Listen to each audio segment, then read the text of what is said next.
일토소명 영화 속으로 찬양하던 수도사들 일하며 신과 함께 가다 모은 영상입니다. 그리 흔하게 볼 수는 없는 독일 영화 신과 함께 가라는 전형적인 로드무비 형식의 영화입니다. 3명의 수도사들이 독일 아우스부르크 수도원에서 이탈리아 몬테체볼리에 있는 수도원으로 떠난 길은 하나님과 함께 가는 영적 순례의 길이었습니다. 16세기 유럽에서 일어난 종교개혁 이후에 교회 안의 음악에 관한 갈등에서 영화는 출발합니다. 전통적 그레고리안 성가는 화음이 없는 단성부로 찬양하는 전통을 이어갔습니다. 그런 로마 가톨릭 교회와 달리 다성부로 찬양하는 흐름이 생겼습니다. 물론 가톨릭 교회는 견제했죠. 이 영화가 바로 그런 배경 속에서 칸토리안 교단을 등장시킵니다. 물론 가상의 교단이지만 1693년 파문당하고 교황 우르반의 규범을 근거로 이런 교리를 근간으로 삼았습니다. 성령은 목소리와 함께 임하시고 찬양으로 주께 나아가라. 그런데 종교개혁 시기에 마르틴 루터도 로마 교황청에 의해 파문되었고 이단으로 정죄되었습니다. 칸토리안 교단이 실제로 있었더라도 진짜 이단은 아니었을 겁니다. 오순절 성령 강림을 보아도 성령은 말씀과 함께 때로 음성으로도 임하셨습니다. 시편에 묘사된 대로 다양한 악기와 목소리로 찬양하여 하나님께 영광 돌릴 수 있습니다. 영화 속의 칸토리안 교단 수도원에 있는 원장과 3명의 수도사들은 정말 아름다운 화음으로 하나님을 찬양합니다. 그 아름다운 찬양이 바로 그들의 기도이고 예배입니다. 영화의 시작 장면에서 그들은 함께 모여서 찬양합니다. 주님만이 홀로 기적을 행하시며 주님만이 홀로 우리를 만드신 창조주이시며 주님만이 홀로 구세주이십니다. 우리가 돌아갈 곳 주님뿐이며 우리는 오직 주님만 믿으며 그 누구보다 주를 사랑하나이다. 이 아름답고 헌신적인 찬양을 마칠 무렵 대문을 두드리는 소리가 들립니다. 그곳에 한 여인이 있었습니다. 수도원을 후원하면서 많은 돈을 빌려주었으나 더 이상 돈을 빌려주지 못하니 돈을 갚으라고 변호사를 대동하고 원장을 찾아온 여인이었습니다. 심장에 충격을 받은 원장은 칸토리안 교단이 200년간 소유권을 다툰 규범집을 가지고 이탈리아 몬테체볼리에 있는 또 하나의 수도원으로 가서 함께 생활하라고 유언합니다. 끝내 회복하지 못하고 숨을 거둔 원장의 유언을 따라 이제 3사람의 수도사들은 떠나야 했습니다. 주인공이 3사람입니다. 로마에서 신학 공부할 때 좀 놀아본 벤노 수사와 30년 전 14살 때 새아버지가 싫어서 수도원에 들어와 온갖 굳은 일을 다한 타실로 수사였습니다. 아기 때 수도원 문 앞에 놓인 업둥이였던 아르보 수사까지 3사람의 길을 떠납니다. 힐데가르트라는 이름의 암염소와 함께 걸어서 이탈리아로 가려고 합니다.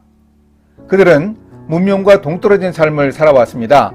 기차의 빠른 속도에 적응하지 못해서 결국 염소를 잃었고 자동차의 위험성도 모르고 카메라를 다루는 방법도 몰랐습니다.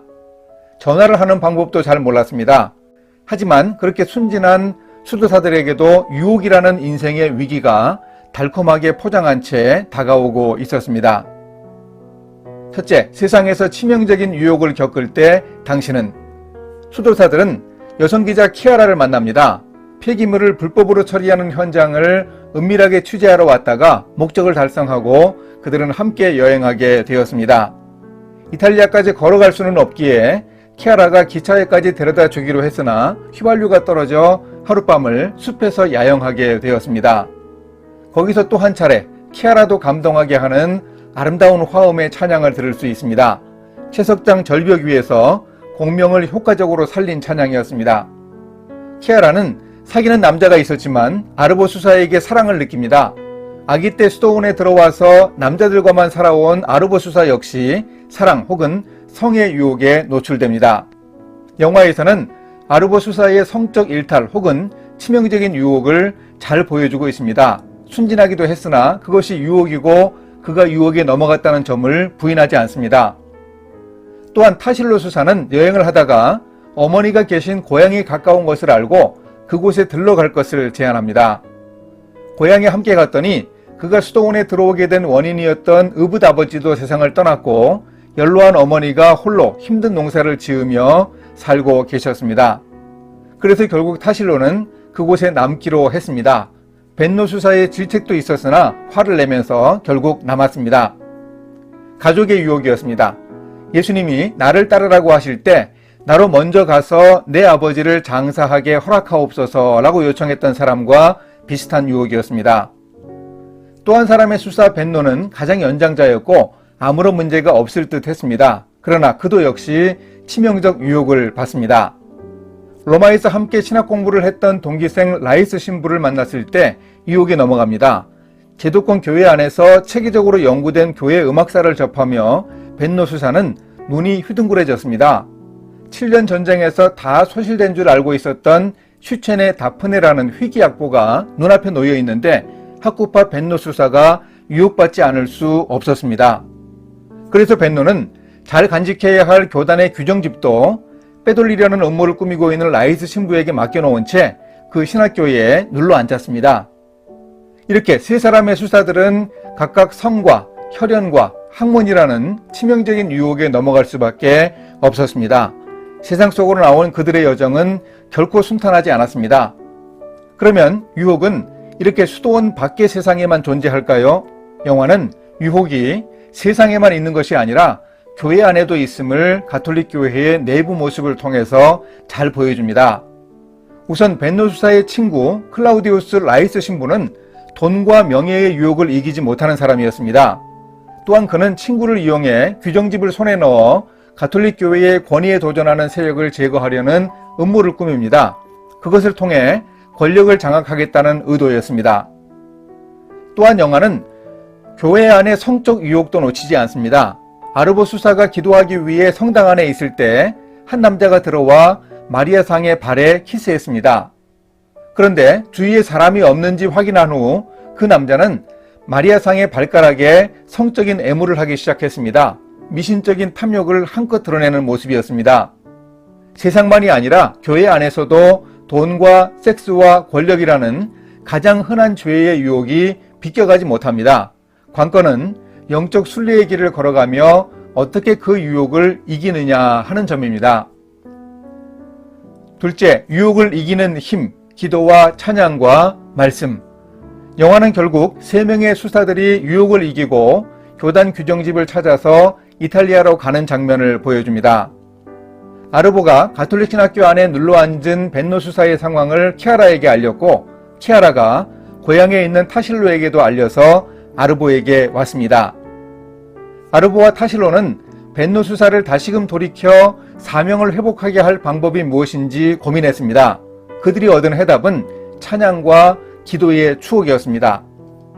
그들이 함께 부르던 찬양을 가톨릭 교회의 미사 시간에 함께 부르면서 과거를 추억하게 하여 벤노 수사를 돌이키게 하려고 준비했습니다. 키아라의 미인계에 넘어간 미사의 반주자가 정해진 257장 찬송 대신 296장을 반주하기 시작했습니다. 찬송이 시작되자 아르보가 먼저 특유의 고음으로 찬송에 끼어들자 사람들이 주목했습니다. 조금 있다가 타실로가 멋진 저음으로 끼어들어 찬송을 고양시켰습니다. 단성부로만 찬송을 부르던 가톨릭 교회 교인들은 처음 들어보는 다성부 찬양에 마음이 불편하고 신부들은 더 당황했습니다. 상황을 파악한 벤노 수사는 일그러진 얼굴로 회한에 찬 표정을 지으며 갈등합니다.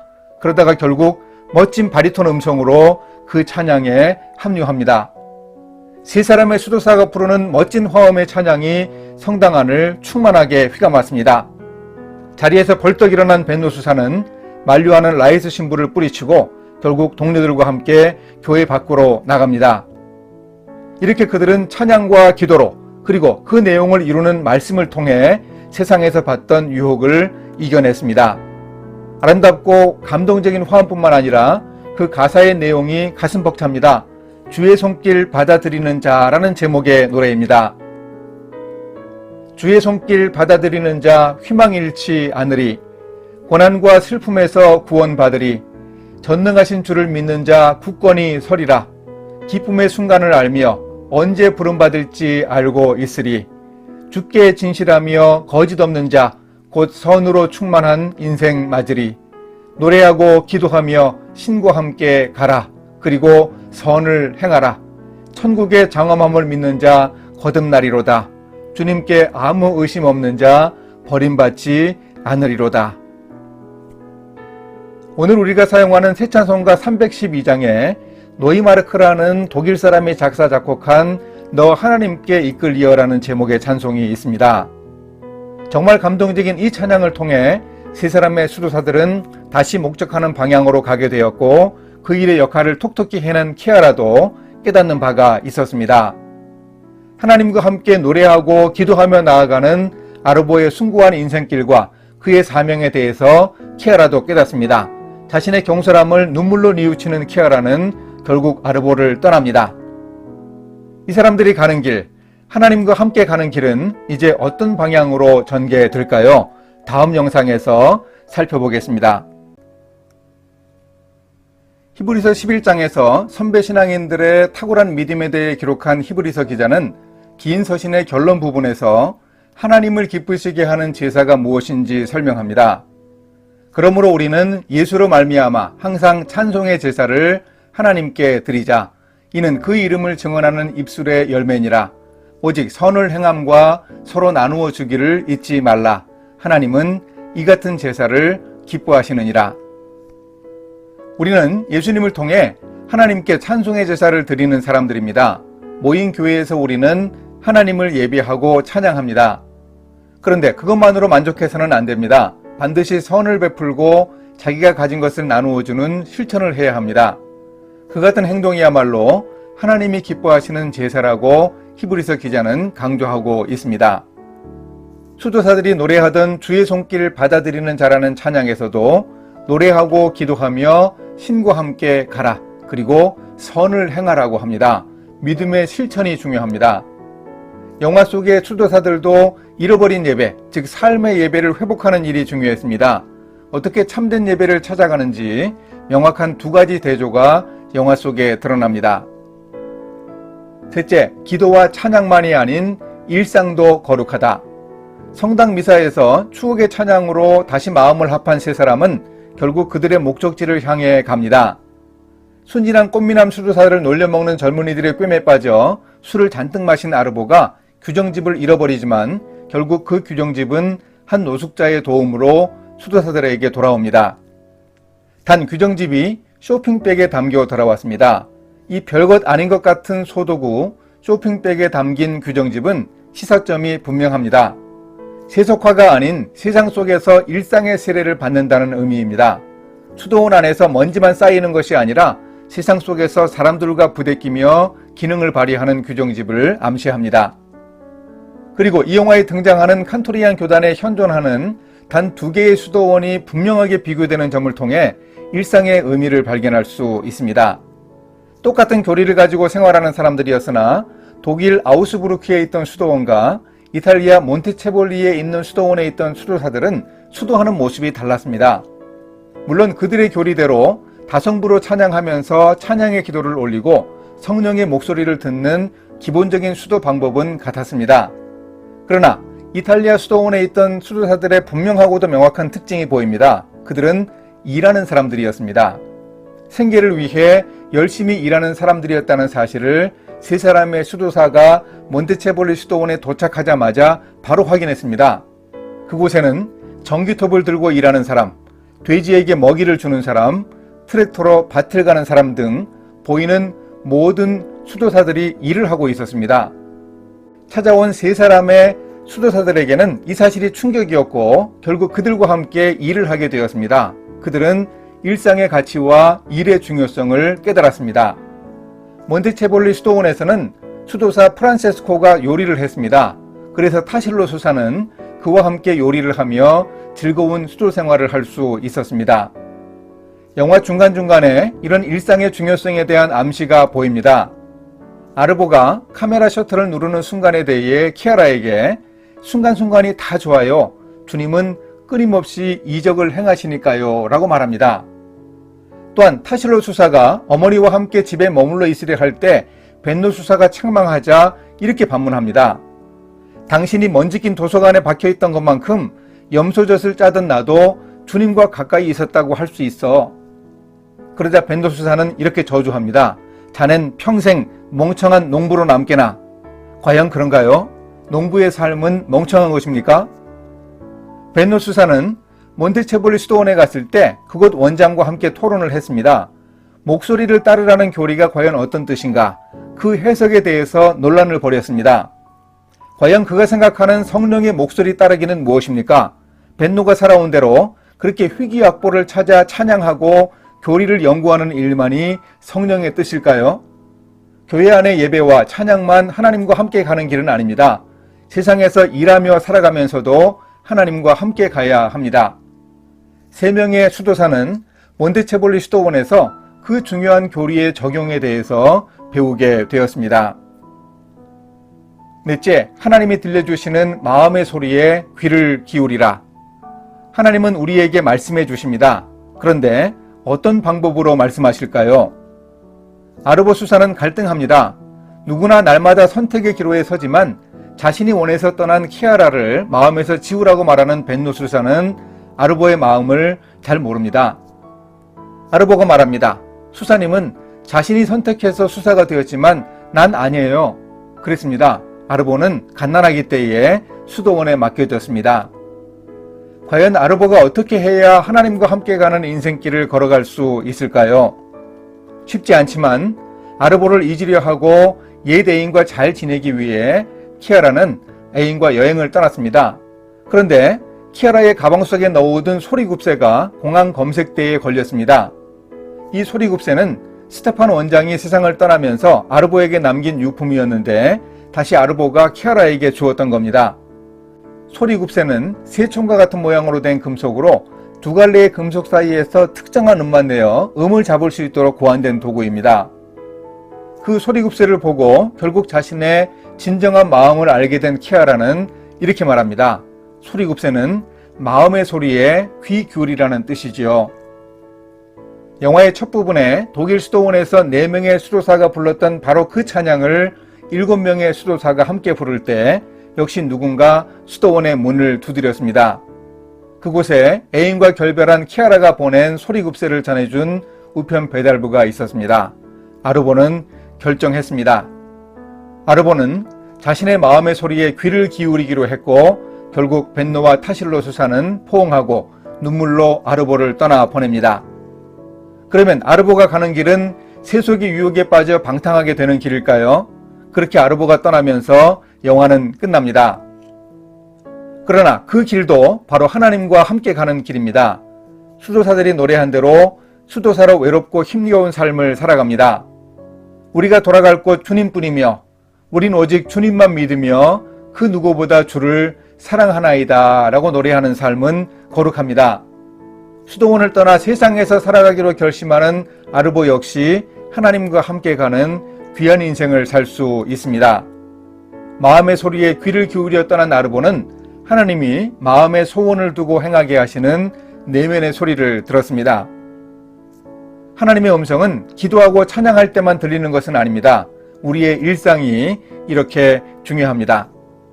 그동안 교회는 하나님과 함께 가는 길이 이른바 성직, 즉 전임사역자의 길이라고 강조해 왔습니다. 기독교의 역사와 전통이 그렇게 왜곡되게 가르쳐 왔습니다. 그러나 히브리서 11장에 나오는 세상이 감당하지 못하는 믿음의 영웅들은 거의 대부분 세상 속에서 직업을 가지고 살아가던 사람들이었습니다. 아벨, 에녹, 노아, 아브라함, 사라, 이삭, 야곱, 요셉, 모세, 라합, 기드온, 바락, 삼손, 입다, 다윗, 사무엘 등입니다. 이들 중에서 오늘날의 전임사역자에 해당하는 사람들을 찾아보십시오. 아마도 모세나 사무엘을 떠올릴 수 있을 것입니다. 그러나 두 사람은 중보자와 선지자로 전임사역을 했으나 동시에 이스라엘의 지도자와 사사를 겸직한 이중직 사역자들이었습니다. 나머지 사람들이 바로 세상이 감당하지 못하는 믿음의 영웅들이었습니다. 그들은 세상 속에서 일하면서 하나님을 섬기는 사람들이었습니다. 그들은 일하고 살아가면서 하나님의 음성을 들었고 하나님을 찬양했으며 기도하며 하나님과 함께 그들의 길을 갔습니다. 이 사실을 기억한다면 우리는 이 영화가 의도하는 메시지의 의미를 분명하게 파악할 수 있습니다. 노래하고 기도하며 하나님과 함께 가라. 그리고 선을 행하라. 우리도 찬양과 기도로 하나님께 나아갈 수 있습니다. 그리고 세상 속에서 믿음을 실천하는 삶이 바로 하나님이 기뻐하시는 인생길입니다. 우리도 이런 삶을 실천하면 히브리서 11장에서 말하는 세상이 감당하지 못하는 믿음의 사람들의 대열에 함께 설 수 있을 것입니다.